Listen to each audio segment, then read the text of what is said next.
The air in the Metro General Emergency Room is a thick soup of human misery, smelling of antiseptic, stale coffee, and fear. It is a constant churning vortex of chaos, a place where minutes are measured in heartbeats, and life is a flickering candle in a hurricane.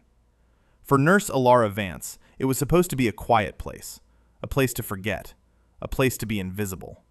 She moved through the chaos like a ghost, her steps hesitant, her shoulders perpetually hunched.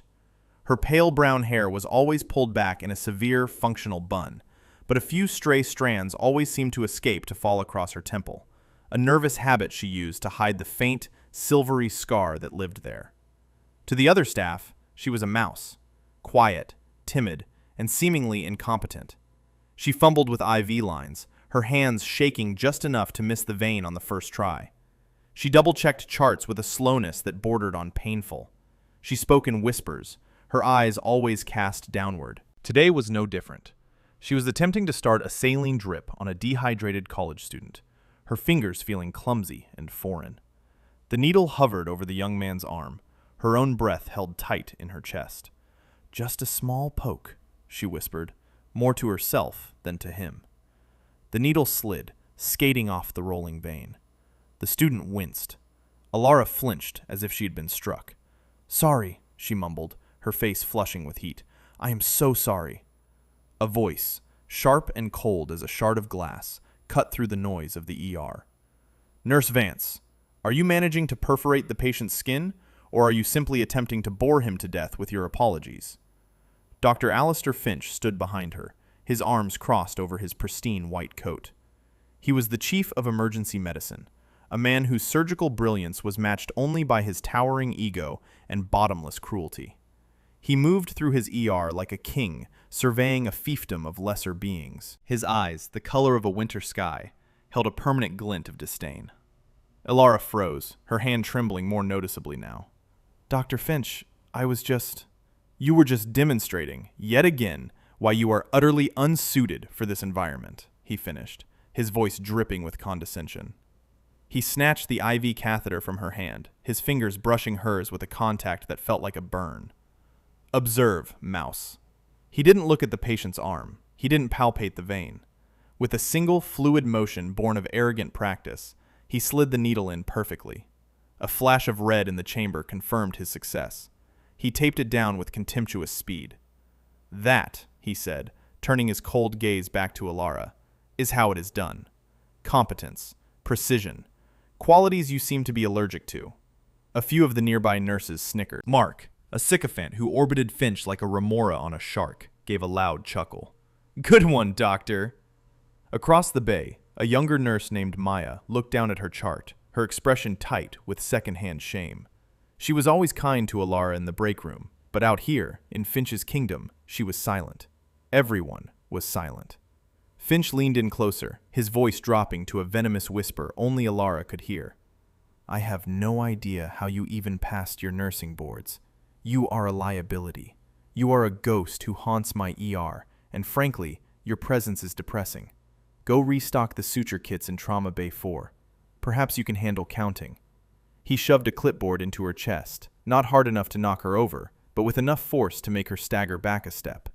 It was a physical punctuation mark on his verbal assault, a final, public declaration of her worthlessness. Humiliation burned a hot track up her neck. She didn't say a word. She couldn't. The words were trapped behind a wall of ice in her throat, the same wall that had been there for 2 years. She simply gave a tight, jerky nod, her eyes fixed on the scuffed linoleum floor. She turned and walked away, the sound of Mark's laughter following her like a physical blow. As she walked towards the trauma bay, her hand instinctively went to her temple, her fingers tracing the path of the scar hidden beneath her hair. It was a reminder, a brand, a testament to a day when the world had exploded in fire and sound, a day when her hands, now so clumsy, had worked with impossible speed in a storm of dust and blood. A day she had tried to bury under the quiet, suffocating blanket of this new life. She entered the cold, sterile quiet of Trauma Bay 4. The room was a stark contrast to the ER's chaos. Gleaming steel, neatly organized drawers, the faint hum of the ventilator on standby. Here, she could breathe. Here, no one was watching. She began her menial task, her movements becoming less hesitant, more practiced. She counted the suture packets, her fingers moving with a forgotten efficiency. 4-0 Vicryl, 3-0 Proline, 2-0 Silk. The familiar names were a strange comfort. She organized them by size, her mind falling into the repetitive motion, a small island of order in an ocean of turmoil. She was hiding. She knew it. She had chosen this. She had chosen to be the mouse. The alternative was to remember, to feel, to be the person she once was. And that person was dangerous. That person had walked through fire and had not come out unscathed. The overhead speakers crackled to life, a dispatcher's voice cutting through the hospital's low hum. Mass casualty incident, multi-vehicle pileup on the I-5 bridge, estimated 20-plus victims. All units prepare for immediate triage. The quiet was shattered. Outside the bay doors, the ER's controlled chaos erupted into a frantic symphony of preparation. Carts rolled. Doctors shouted orders. The energy of the room shifted from a steady thrum to a frantic, high-pitched scream. Alara's hands stilled over a packet of nylon sutures. Her heart began to pound, a familiar, heavy drum against her ribs. It was a rhythm she recognized, the rhythm of incoming wounded, the start of the storm. For a moment, her posture straightened. Her eyes, usually downcast, lifted and sharpened, focusing on the doors as if she could see through them. The ghost in her was stirring. Then she caught her reflection in the glass of a supply cabinet. The haunted eyes, the pale, pinched face, the ill-fitting scrubs. She was Nurse Vance, the mouse. She took a deep breath, forcing the tension from her shoulders, letting the slump return. She went back to counting. This was not her fight. Not anymore. The first wave of patients hit like a tsunami. The automatic doors hissed open and shut, admitting a flood of gurneys pushed by paramedics shouting vitals. The air filled with cries of pain and the urgent, clipped tones of medical professionals at work. It was a scene of managed pandemonium. Finch was in his element, a conductor orchestrating his symphony of trauma. Lacerated spleen and possible hemothorax in Bay 1. Get me a chest tube kit, he commanded, his voice booming over the din. That compound fracture goes to ortho. Stat! Where is my damn anesthesiologist? Alara remained in her sanctuary, finishing her task. She could hear it all, processing the information with a part of her brain she tried to keep dormant. She could visualize the injuries, the required procedures, the likely outcomes. The combat medic in her was analyzing, prioritizing, planning. The nurse hid, her hands methodically stacking boxes. Then a single gurney was wheeled in, almost as an afterthought. It was pushed by a harried-looking paramedic who seemed desperate to offload his charge and get back to the chaos. The man on the gurney was different. He wasn't from the pileup. He was covered in grime, his clothes torn. He looked like he could be homeless, a piece of city detritus caught in the gears of the emergency. Got a John Doe here, the paramedic said to the nearest nurse. Found in an alley about 5 blocks from the bridge accident. Multiple GSWs. Vitals are thready but holding. He's been unconscious the whole way. Finch overheard. He strode over, his face a mask of irritation at this distraction from the more important victims of the pileup. He gave the man on the gurney a cursory glance, his lip curling in disgust at the dirt and dried blood. He noted the gunshot wounds in the man's torso and shoulder. Gunshot wounds? Probably some junkie caught in a deal gone wrong, Finch declared with bored certainty, not even bothering to put on gloves. He peeled back one of the man's eyelids with his thumb. Pupils are a bit sluggish, probably high on something.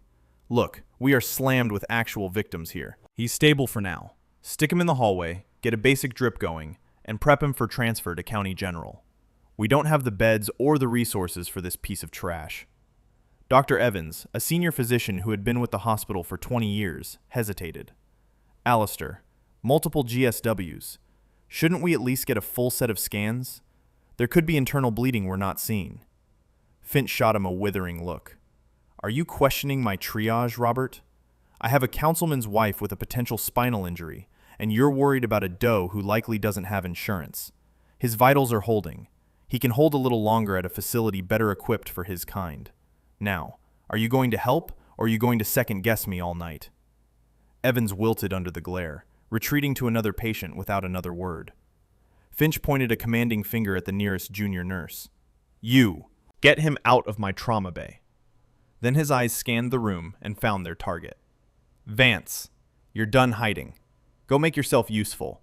You can handle putting this one in the hallway, can't you? Try not to trip over your own feet. Alara emerged from Trauma Bay 4, her face a blank mask. She nodded meekly and walked toward the gurney. Her orders were simple. Move the patient. A menial task for the menial nurse. But as she approached, her eyes took in the scene with a clarity that had nothing to do with Nurse Vance. She didn't see a junkie. She didn't see a vagrant. She saw the lean, corded muscle under the grime. She saw the way the man's body, even unconscious, held a certain tension, a coiled readiness. She saw the entry wounds. They were tight, precise groupings, not the erratic spray of a street fight. And she saw the faint, almost invisible burn marks around the edges of the holes in his shirt, the telltale sign of a contact shot with a suppressor. Her gaze traveled up to his face. It was bruised and battered, but it was a strong face. A small, almost unnoticeable tattoo of a trident peeked out from the grime on his neck. Her blood went cold. She ignored the tattoo. She forced herself to. It was a coincidence. It had to be. She put her hand on his forehead, ostensibly to check his temperature, but really to push his hair back. Her fingers were steady now. Her tremor was gone. She looked at his eyes. Finch had said his pupils were sluggish. He was wrong. One was sluggish. The other was fixed and slightly dilated. Anisocoria, a classic sign of a unilateral brain lesion, a sign of rising intracranial pressure, a brain bleed. Then she smelled it. Under the city grime and the metallic tang of blood, there was another scent, a faint, bitter, almond-like odor clinging to his clothes. It was subtle, easily missed in the ER's olfactory chaos. But she knew that smell. She had smelled it once before, in a bombed-out building in Kandahar. It was the calling card of a specific, experimental organophosphate compound, a neurotoxin. A neurotoxin that mimicked the symptoms of an opioid overdose, but worked far faster. A neurotoxin that, when combined with the hypotension from standard shock treatment, would accelerate its journey across the blood-brain barrier, causing irreversible synaptic failure. Following Finch's orders, prepping him for transfer, giving him a standard saline drip to raise his blood pressure, would be a death sentence. He'd be dead before the ambulance reached County General. A cold, terrifying certainty washed over her. This man was not a junkie. He was a soldier, and he was dying. "Vance!" Finch's voice cracked like a whip. He had noticed her stillness. "What are you waiting for? An engraved invitation? Move the damn gurney!" This was it. The moment she had been running from for 2 years. The choice. Remain the mouse and let this man die, or let the Valkyrie out of her cage. The memory of the IED blast flashed behind her eyes. The dust, the screams, the face of the young SEAL she couldn't save, his eyes pleading with her as he bled out on the desert floor. She had failed him. She had run from that failure, from that memory, from herself. She would not fail again. The change was instantaneous and absolute. The slump in her shoulders vanished, replaced by a ramrod-straight posture. Her head lifted, and the eyes she raised to meet Finch's were not the timid, downcast eyes of the mouse. They were chips of ice, sharp and focused, burning with a cold fire he had never seen. "No," she said. Her voice was not a whisper. It was low, steady, and resonant with an authority that stunned the nearby staff into silence. Finch's face, a mixture of shock and fury, turned a blotchy red. "What did you just say to me?" "I said no," Alara repeated, her gaze unwavering. She turned her back on him, a gesture of such profound insubordination that the entire ER seemed to hold its breath. Her movements became a blur of economy and purpose. She grabbed the brake on the gurney, locking it in place. "This man is not being transferred," she declared to the room at large. "He has a blown pupil and is presenting with signs of a high-speed neurotoxin. He needs a mannitol drip to reduce intracranial pressure and an immediate injection of atropine and pralidoxime, now." Finch stared, momentarily speechless. Then he exploded.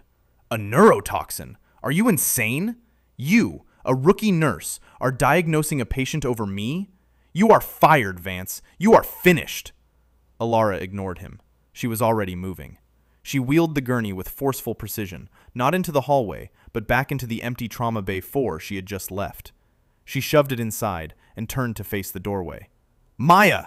she barked, her voice the command of a field officer, not the plea of a colleague. Maya, startled by the use of her name and the sheer force of Alara's presence, jumped.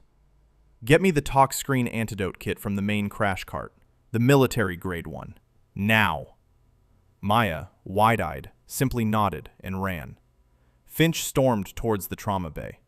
"I will have your license for this, Vance. Security, get this hysterical woman out of my hospital." Alara stood in the doorway, blocking his path. For the first time, Finch realized that the mousy nurse was not small. She was lean, and her stance was rooted, balanced. She looked like she could hold this doorway against an army. "You are not touching this patient, doctor," she said, her voice dropping to a lethal calm. "You made a bad call. Your ego is going to kill him. I won't let that happen." "Get out of my way," Finch snarled, reaching out to shove her aside. His hand never made it. Alara's arm shot out, not to strike, but to intercept. Her fingers wrapped around his wrist. Her grip was like steel. The clumsy, fumbling nurse held the chief of emergency medicine in a grip so powerful he winced, his eyes widening in shock and pain. "Don't touch me," she said, each word a spike of ice. She released him as suddenly as she had grabbed him, pushing him back a step. At that moment, Maya returned, breathless, holding a heavy-duty plastic case. Alara took it without a word, stepped back into the trauma bay, and hit the button to slide the heavy door shut, plunging the room into isolated silence. Through the reinforced glass window, Finch and the assembled staff could only watch, dumbfounded. The scene inside was one of impossible, terrifying competence.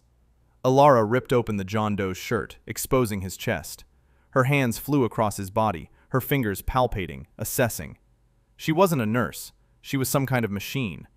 She snapped open the antidote kit, drawing 2 different drugs into 2 separate syringes with a speed that defied belief. She administered one into the man's thigh, a hard, certain jab, and the other into an IV line she established in his jugular vein in under 5 seconds. A procedure most doctors in the ER would hesitate to attempt. She then grabbed a drill from a trauma pack. Not a bone drill for orthopedic surgery, but a small, high-speed cranial burr. It was an extreme, last-resort field procedure for relieving subdural hematomas. It was not hospital protocol. It was something you did in the back of a shaking helicopter with minutes to live. Finch's face went white. "She's going to kill him. She's drilling into his skull. Somebody stop her!" Security guards arrived, fumbling with keys to override the door lock. But they were too late. Inside the bay, Alara had already drilled a tiny, precise burr hole at the man's temple, just above the brow line. A single, dark drop of blood welled up, followed by a gush of dark, viscous fluid as the pressure was released. She connected a thin catheter to the hole, a makeshift drain, and taped it to his head. Then she looked at the monitors. The man's heart rate, which had been plummeting, began to stabilize. His blood pressure, critically low, started to tick upward. His oxygen saturation climbed from a dangerous 85 to a stable 96. She had saved his life. The door finally slid open. 2 burly security guards flanked a trembling, apoplectic Dr. Finch. "It's over, Vance," Finch hissed, his face contorted with rage and humiliation. "You assaulted me. You performed a forbidden procedure. You are a menace. Guards, take her." Alara didn't resist. Her work was done. The fire in her eyes had cooled to embers. She stood up slowly, her hands raised in a gesture of surrender. The adrenaline was fading, leaving behind a profound, bone-deep weariness. She had broken her own promise. She had let the Valkyrie out. And now she would pay the price. The guards took her arms, their grips firm but uncertain. They had all seen what she had done. "Get her out of my sight," Finch spat. "Take her badge, her phone, and throw her out the back entrance. I want her gone. Now." They marched her through the ER. The chaos had momentarily paused, all eyes on the procession. She saw Mark, the sycophant, smirking in triumph. She saw Dr. Evans, looking away, his face a portrait of cowardice. And she saw Maya, her eyes filled with tears of awe and fear. They took her to a small security office. Her badge was ripped from her scrubs. Her locker was emptied into a clear plastic bag. She was escorted through a series of sterile back hallways to a steel door that opened onto a rain-slicked alley. "Don't come back," one of the guards said, not unkindly. The door slammed shut, the lock clicking with a heavy finality. Alara stood in the cold, driving rain, wearing nothing but her thin scrubs, clutching a plastic bag containing her life. She was fired. She was disgraced. She was alone. She started walking, the rain plastering her hair to her face, a cold counterpoint to the hot tears she refused to let fall. She had saved him, but she had lost everything else. The walk was a blur of streetlights smeared by the downpour. Each step felt heavier than the last. The weight of her failure 2 years ago, and the weight of her defiance tonight, pressed down on her. She had nowhere to go. No job. No future. The quiet life she had so desperately tried to build was shattered. A pair of headlights cut through the rain, blinding her. A black, unmarked van, the kind that screams "government," screeched to a halt beside her, its tires hissing on the wet asphalt. She flinched, expecting the worst. The side door slid open with a pneumatic whoosh, revealing an interior lit by the glow of electronic equipment. Inside sat 4 men, all dressed in black tactical gear. Their faces were grim, their bodies honed into weapons. The man closest to the door, his face etched with authority and concern, leaned out. He had silvering hair at his temples and eyes that held the weight of command. Alara knew him. Her breath caught in her throat. "Valkyrie?" Captain Marcus Thorne said, his voice cutting through the sound of the rain. "We've been looking for you. Get in. Reaper is compromised." Valkyrie. The name she hadn't heard in 2 years. Her call sign. The name of the warrior she had tried to bury. Reaper. The call sign of Master Sergeant Cole Jackson, the best operator on her team. The man whose face she saw in her nightmares. The man she thought was dead. The man on the gurney. Alara stared, her mind struggling to connect the pieces. Cole was alive, and he was the John Doe. The world tilted on its axis. "Get in, Alara," Thorne said again, his voice softer this time. "We need you." Without a word, she climbed into the van. The door slid shut, sealing them in a cocoon of warmth and quiet intensity. Thorne draped his own tactical jacket over her shivering shoulders. It smelled of cordite, ozone, and the familiar, grounding scent of military-grade canvas. It smelled like home. Meanwhile, back at Metro General, all hell was breaking loose. 3 MH-60 Black Hawk helicopters, painted a matte, non-reflective black, descended from the stormy sky. They did not land at the designated helipad. They landed on the I-5 bridge, right in the middle of the cordoned-off accident scene, their rotor wash blasting aside police tape and sending debris flying. Doors slid open, and 24 men rappelled to the ground. They were not Marines. They were not Army Rangers. Their gear was too specialized, their movements too fluid. They were Navy SEALs, an apparition of silent lethality in the middle of a civilian crisis. They moved with terrifying purpose, establishing a perimeter around the hospital entrance, their weapons held at a low, non-threatening ready. But their presence was an absolute statement of control. Captain Marcus Thorne, having dropped Alara and his team a block away, walked through the main entrance of the ER. He was flanked by 2 of his largest operators. The chaos of the ER stuttered to a halt. Every doctor, every nurse, every patient turned to stare at the figures who had just entered their world. Thorne's uniform was a stark, dark navy, his rank insignia gleaming on his collar. His face was a granite mask of command. He ignored the gasps and whispers, his eyes scanning the room until they landed on the man in the pristine white coat who was attempting to project an aura of authority. "I am Captain Marcus Thorne, United States Navy," he announced, his voice not loud, but carrying to every corner of the room. "I am looking for the physician who treated a John Doe patient brought in approximately 1 hour ago with multiple gunshot wounds." Dr. Finch, seeing the power and authority radiating from Thorne, immediately stepped forward, a sycophantic smile stretching his lips. This was an opportunity. "Captain, Dr. Alastair Finch, Chief of Medicine. I personally oversaw that patient's care. A difficult case. He was quite unstable, but I managed to stabilize him. He's in one of our trauma bays now, resting." Thorne's eyes narrowed almost imperceptibly. "You stabilized him? Personally?" "Absolutely," Finch said, puffing out his chest. It required a rather unconventional approach, a cranial burr hole to relieve pressure, combined with a specific antidote cocktail for a suspected toxin. A bold decision, but one that ultimately saved his life. Thorne remained silent for a long moment, his gaze so intense that Finch's smile began to falter. The two SEALs flanking Thorne shifted their weight, the movement subtle but deeply menacing. "Is that so?" Thorne said softly. "Because my intelligence says the medic who saved my operator's life was a woman, a nurse, and that you had her fired and thrown out into the street." Finch's blood ran cold. The color drained from his face, leaving it a pasty, sickly white. He opened his mouth to speak, but only a dry croak came out. He looked like a fish gasping for air. At that exact moment, the main automatic doors slid open again.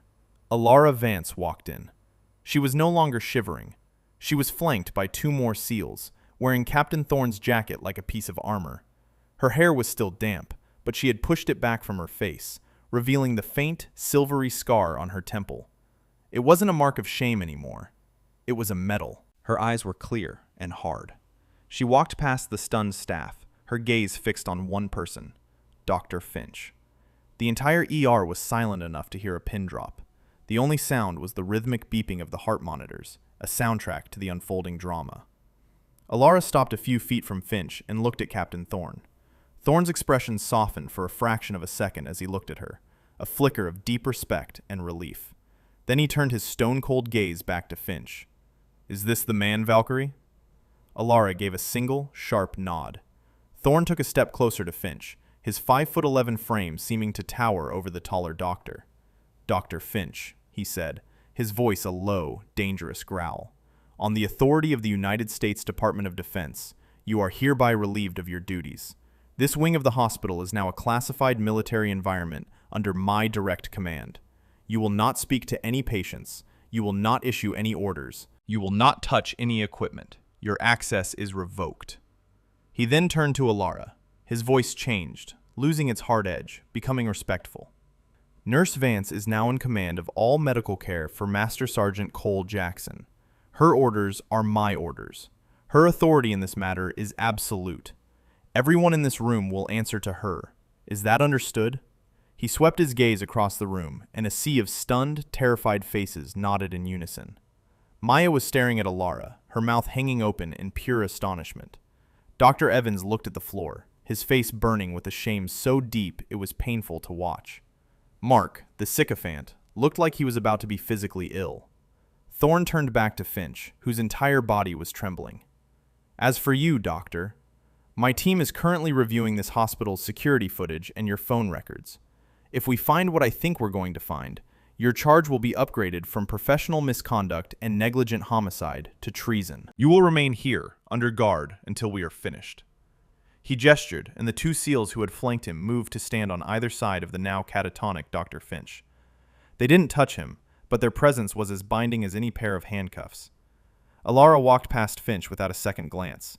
She was already in motion, her mind focused on the mission. "Captain," she said, her voice crisp and professional, "I need a full-spectrum toxicology panel, a portable CT scanner, and a secure line to the CDC's Special Pathogens branch. The toxin he was exposed to is a variant I've only seen schematics for. We need to know what we're dealing with before we can move him." "You have it," Thorne said without hesitation. "My comms tech is setting up a satellite link now. The equipment is being brought in from the helicopters." Alara nodded and strode towards Trauma Bay 4, the SEALs parting before her like the Red Sea. She was no longer Nurse Vance, the timid mouse. She was Valkyrie, and she was back in the war. Inside the bay, Cole Jackson lay on the gurney, the makeshift drain still taped to his head. His vitals were stable, a testament to her swift action. She began her work, her hands moving with the steady, practiced grace of a master craftsman. The SEALs stood guard outside, transforming the hospital corridor into a fortress. The staff of Metro General could only watch from a distance, whispering in hushed, awestruck tones about the quiet nurse who had just taken command of an entire special operations force. Within the hour, the situation had escalated. The comms tech, a young prodigy nicknamed Ghost, had isolated the call Finch had made from his office just after firing Alara. It was a short, coded conversation on a burner phone. The package is compromised but contained. The local asset intervened. She's been removed, Finch had said. The voice on the other end was cold, with a faint Eastern European accent. Unacceptable. The asset cannot be allowed to act. Neutralize the problem. All of it. The package and the asset. Thorne played the recording for Alara in the relative quiet of the trauma bay. Local asset, Alara murmured, her eyes on Cole's sleeping face. He meant me. He meant you, Thorne confirmed, his face grim. Finch wasn't just arrogant. He's on someone's payroll. We cross-referenced the burner's signal. It pings back to a shell corporation known to fund a mercenary group called the Scylla Legion. They're for-hire assassins, ex-Spetsnaz mostly, utterly ruthless. Alara's hands tightened into fists. Cole was hunting them. His last mission was to track their chemical weapons program. And he found it, Thorne said. Ghost, run a bioscan on Reaper, subdermal. The tech ran a handheld device over Cole's arm. A small icon blinked on its screen. Got it, Captain. Subdermal data chip, right forearm. Encrypted, but it's there. The intel Cole had nearly died for was literally inside him, and Finch had just told a team of assassins exactly where he was. This hospital isn't secure, Alara said, her mind racing. They know he's here. They know I'm here. They'll send someone. My men have the perimeter locked down, Thorne stated. They won't come through the front door, Alara countered, her gaze sweeping the bay. They'll come from the inside. There'll be a janitor, a technician, a new patient, someone you'd never expect. Her eyes landed on the hallway outside, where a janitor was slowly pushing a floor buffer towards their position. He was old, stooped, his movements slow. Nothing seemed out of place, except for his shoes. They were brand new, black, tactical-style boots, not the worn-out sneakers a hospital janitor would wear. Alara's body went rigid. Captain, she said, her voice a low whisper. Man at 10 o'clock. Janitor. His shoes. Thorne's eyes flicked to the man. His hand subtly dropped to the sidearm on his hip. The two SEALs guarding the door tensed, their focus shifting to the approaching cleaner. The janitor continued his slow, methodical path, the whir of the buffer a low drone in the tense hallway. He was almost level with the door. As he passed, his hand slipped from the buffer's handle to a concealed holster under his overalls. It happened in a fraction of a second. He drew a suppressed pistol, turning towards the trauma bay. But Alara was already moving. She exploded out of the doorway like a compressed spring. She didn't go for the gun. She went for the man. She slammed her shoulder into his chest, driving him backward, her momentum carrying them both to the floor in a tangle of limbs. The suppressed pistol discharged with a soft foot, the round embedding harmlessly in the ceiling. Before the assassin could recover, Alara moved with brutal, terrifying efficiency. Her right elbow slammed down on his wrist, shattering the bone with a sickening crack.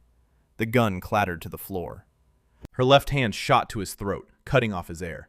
The SEALs were on him a second later, hauling him to his feet, his arm dangling at an unnatural angle. Alara rose to her feet, not a scratch on her. She was breathing heavily, the adrenaline singing in her veins. She hadn't just disarmed him. She had neutralized him with the cold precision of an executioner. The last vestiges of Nurse Vance were gone, burned away in that single, violent confrontation. Thorne looked from the captured, gasping assassin to Alara. His face was a mixture of grim satisfaction and profound respect. I see you haven't lost your touch, Valkyrie. They're here, Alara said, her voice tight. He won't be the only one. This hospital is a kill box. We need to move Reaper. Now. Thorne nodded. I agree. Ghost, what's our exfil plan? Too risky to go back to the birds, Captain, the tech replied, his fingers flying over a keyboard.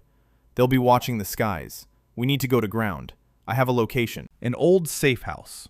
A cabin, deep in the state forest about 60 miles north of here. It's owned by a retired team guy, completely off-grid. Make the call, Thorne commanded. We move in 5. Valkyrie, get him ready for transport. We're going dark. The escape was a masterpiece of controlled chaos. While two SEALs created a diversion at the front of the hospital, Alara and the rest of the team moved Cole through the very same service corridors she had been thrown out of. They loaded him into the back of a nondescript panel van, a second vehicle they had waiting. Alara rode in the back with Cole and 2 other SEALs, the space cramped and smelling of ozone from the medical equipment. As they sped out of the city, Merging with the sparse nighttime traffic heading north, Alara worked. She monitored Cole's vitals, adjusted his meds, and ensured the makeshift cranial drain remained clear. The city lights faded behind them, replaced by the dark, looming shapes of trees. They were heading into the wild. They were heading for the siege. The cabin was exactly as described, isolated, rustic, and built like a fortress. Nestled deep within a thick pine forest, it was miles from the nearest paved road. It was a ghost on the grid. As they brought Cole inside, setting him up in the main room near the large stone fireplace, the team began fortifying their position. Motion sensors were placed in the woods. Fields of fire were established from the windows. It was a place designed for a last stand. Alara worked by the light of a gas lantern, the cabin's lack of electricity a tactical advantage. The neurotoxin was being steadily filtered from Cole's system, but he remained unconscious, vulnerable. The data chip in his arm was a beacon for the enemy and a treasure for them. They couldn't risk trying to extract it yet. The surgical shock could kill him. For hours, there was nothing but the sound of the wind in the pines and the crackle of the fire. Then, just before dawn, a single motion sensor pinged. Then another. And another. "Contact," Ghost whispered from his post by a window. "Multiple hostiles. At least 20, maybe more. Moving in a classic pincer formation. They're professionals." Thorn nodded grimly. "They found us faster than I thought." He looked at Alara. "Can he be moved?" Alara shook her head. "No, not a chance." "All right then," Thorn said, chambering a round into his rifle. "This is where we hold the line. Valkyrie, you have one job. Keep him alive. We'll handle the rest." The first shot shattered the night's silence. A window exploded inward, showering the floor with glass. The siege had begun. The cabin became a vortex of controlled violence. Muzzle flashes lit up the dark woods. The air filled with the deafening roar of automatic weapons fire and the splintering crash of wood as bullets tore through the walls. The SEALs moved with the practiced economy of warriors, returning fire, calling out targets, a deadly dance of survival. Alara was not just a medic, she was part of the machine. While keeping one eye on Cole's monitors, she was a force multiplier. "Two hostiles, east wall, behind the oak tree," she yelled, her voice cutting through the din. She had spotted them through a crack in the wall. A SEAL pivoted and laid down a burst of suppressive fire, neutralizing the threat. A young SEAL near the back door cried out, clutching his leg where a round had torn through. Alara was there in a second, dragging him behind the cover of an overturned table.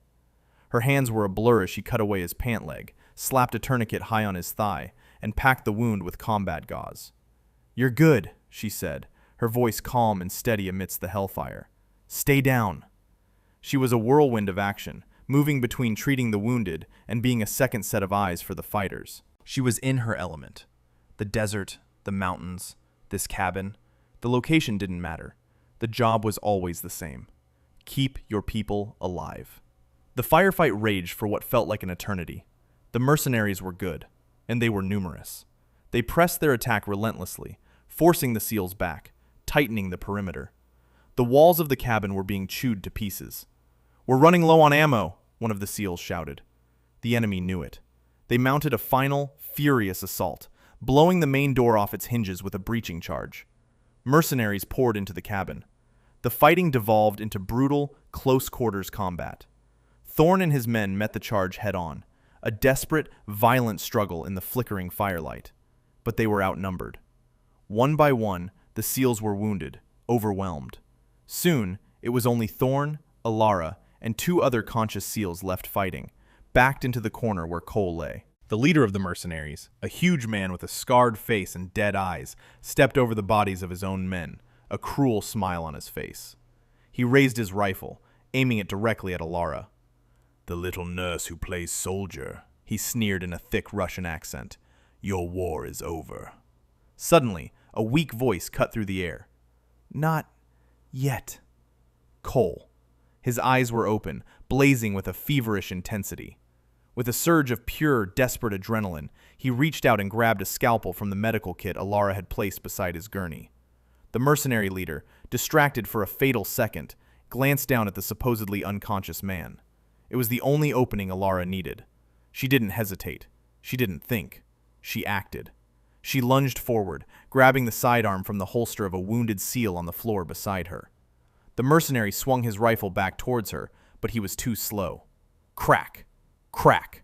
2 rounds, fired with perfect precision. Both struck the mercenary leader in the center of his chest. His eyes went wide with surprise. He staggered back, his rifle falling from his hands, and collapsed to the floor, dead. The remaining mercenaries froze, their leader's sudden death breaking the momentum of their attack. At that exact moment, the roar of another helicopter filled the air, this one much closer. Reinforcements. Searchlights flooded the cabin. The fight was over. The surviving mercenaries dropped their weapons, their hands shooting into the air. Alara stood in the center of the ruined cabin, the pistol still hot in her hand, surrounded by the carnage of the battle. She looked at Cole, who gave her a weak, pained smile before his eyes fluttered shut again. She had done it. She had held the line. The aftermath was a blur of activity. Medevac helicopters airlifted the wounded, both SEALs and mercenaries, out of the forest. A separate team of intelligence officers arrived to secure the cabin and the prisoners. Captain Thorne, his arm in a makeshift sling, approached Alara as she finished stabilizing Cole for transport. "I've already made the call," he said, his voice hoarse. "Finch is in federal custody. They're taking him to a black site for interrogation. When we get back to the city, we're going to end this. Publicly." Their return to Metro General was a surreal spectacle. This time, they arrived at the main entrance in a convoy of black government vehicles. The hospital lobby was swarming with police, federal agents, and a few bewildered reporters who had gotten wind of a major incident. Dr. Finch was there, flanked by 2 grim-faced men in dark suits. He looked disheveled, his arrogant facade completely crumbled, replaced by a desperate, wild-eyed fear. He saw Thorne and Alara enter, and he started screaming. "She's the criminal! She's a maniac! She assaulted me! I am the chief of medicine! I am innocent!" Thorne ignored him. He walked to the center of the lobby, where a hospital administrator and a police chief were waiting. He held up a small audio player. "Dr. Alistair Finch," Thorne announced, his voice ringing with cold fury. He pressed play. Finch's voice, panicked and conspiratorial, filled the cavernous lobby. "The package is compromised, but contained. The local asset intervened. She's been removed." A collective gasp went through the crowd. The hospital staff, including Maya and Dr. Evans, stared in horror. Thorne let the recording play to the end. When it was finished, a dead silence hung in the air. "Dr. Finch," Thorne continued, "took money from a foreign mercenary organization to facilitate the murder of a United States special operator on this hospital's property. When Nurse Alara Vance, a decorated former Navy combat medic, intervened to save that operator's life, he had her fired and thrown into the street, leaving her for dead at the hands of the same assassins." He turned and pointed at Alara, who stood tall and silent, her presence a stark contrast to Finch's blubbering. "This woman is not a criminal," Thorne declared. "She is a hero. She saved the life of a national asset not once, but 3 times in the last 12 hours, while under direct enemy fire. She is everything a person in her profession should be: brave, selfless, and competent beyond measure." Finch completely broke down, sobbing and screaming about his innocence as the federal agents cuffed him. "You can't do this to me! I'm a doctor! I'm important!" he shrieked as they dragged him away, his cries echoing through the lobby until he was gone. A single person began to clap. It was Maya. Her face was streaked with tears, but she was clapping with all her might. Then Dr. Evans, his face a mask of deep shame and newfound respect, joined in. Then another nurse. Then a police officer. And soon the entire lobby was filled with thunderous applause, all of it directed at Alara. Her stoic composure finally cracked. A single tear traced a path through the grime on her cheek. It wasn't a tear of sadness. It was a tear of release. The weight she had carried for 2 years had finally been lifted. Later, after the chaos died down, the hospital board, in a desperate act of damage control, offered Alara her job back, along with a promotion to head nurse and a massive raise. She politely and firmly declined. She was standing near the ambulance bay, breathing in the cool night air, when Captain Thorne found her. "Valkyrie," he said quietly. "Cole is stable. They're transferring him to Walter Reed. He's going to make a full recovery." "I'm glad," she said, her voice soft. "Alara," he said, his tone shifting. "Your official record from your service. It was sealed under a black file after what happened in Kandahar. I read it. It says you were honorably discharged due to injuries sustained in the line of duty. It doesn't mention the part where you ran back into a collapsing building 3 times to pull your team out. It doesn't mention that the man you failed to save died because he ordered you to save 2 others first. You didn't fail. You followed orders. She looked at him, her eyes glistening. I ran, she whispered. I couldn't face it. You didn't run, he corrected her gently. You fell back to a safe position to recover. And now, you're recovered. Your country needs you, Alara. Not as a nurse hiding in a civilian hospital, but as the warrior you are.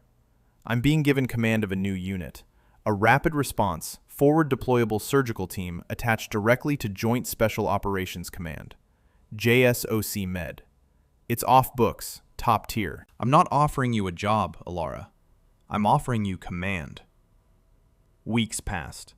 The scene shifted to a windswept military airfield. The roar of a C-130 Hercules filled the air, its engines whining in anticipation of flight. Alara Vance stood on the tarmac, but she was a different woman. She wore black tactical pants and a dark gray combat shirt, the uniform of her new command. Her hair was pulled back in a tight, practical braid, and the scar on her temple was no longer hidden. It was a part of her, a map of where she had been. A figure walked up beside her. It was Cole Jackson, now fully recovered, dressed in a similar uniform. The grime and bruises were gone, revealing the sharp, handsome features of a man at the peak of his physical and mental abilities. I heard stories about my rescue, he said, his voice a low, pleasant rumble. They said I had a guardian angel. Alara turned to him, a small, genuine smile gracing her lips for the first time. Just doing my job, Master Sergeant. Call me Cole, he said, his eyes crinkling at the corners. He gently touched her arm, his touch warm and firm. And thank you, Alara, for not giving up on me. Never, she said, her smile widening.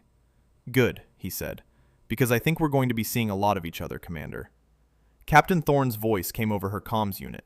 Valkyrie, Reaper, you ready to go to work?